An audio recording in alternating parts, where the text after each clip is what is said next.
안녕하십니까. 하평세상 이옥용입니다. 고전이야기 일본의 역사입니다. 해방 이후 우리나라엔 일본사 전공자가 저술한 일본사 책이 단 한 권도 없었습니다.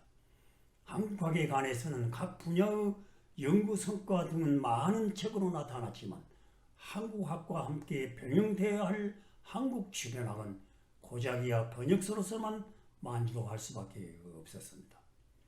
특히 주변 변수 중 가장 큰 변수로 작용하는 일본의 역사에 대해서는 다른 어떤 나라의 역사보다 그것을 추술할 만한 전문가가 없었습니다.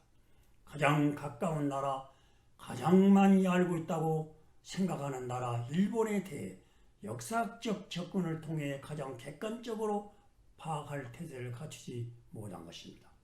1976년 민두기 교수가 펴낸 일본의 역사는 그나마 우리의 갈증을 해소시켜준 책이라 할 수 있습니다.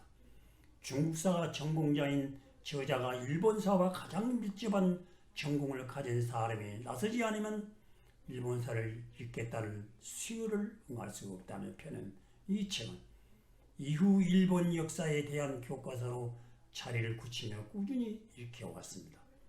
일본의 역사는 29종에 달하는 외국의 일본 역사책을 참조, 우리의 시각으로 재편한 것이 특징입니다. 외국의 저자들은 우리와 다른 관심과 배경을 가졌기 때문에 우리에게는 어딘가 미흡한 부분을 저자의 시각으로 극복해 놓은 것입니다. 외국의 저술서들은 너무 해석 위주로 풀어쓴 데 반해 이 책 사실 제시 위주 일본사에 치중하고 있으며 일본사의 역사는 고대 일본, 중세 일본, 근세 일본, 근대 일본, 현대 일본 등 총 5편으로 구성되어 있습니다. 이 책은 저자의 시각이 가미됐지만 객관성은 유지하고 있습니다.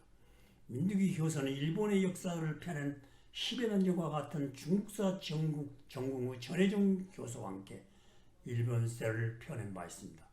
당시 한일 회담 이후 일본에 관심을 가지는 사람들이 많아져 7종 외국 서적을 참조하여 엮은 것입니다.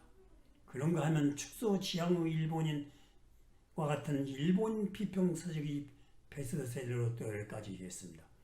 그러나 일본의 역사에 대한 독자의 수요는 한결같았습니다. 저자는 1976년의 후기에서 이 책은 우리나라의 사람으로서 일본사를 전공한 사람에 의한 일본사가 나오는 날에는 무의미한 것이 될 것이다. 하루속히 그날이 오기를 기다리는 바이다라고 밝히고 있습니다.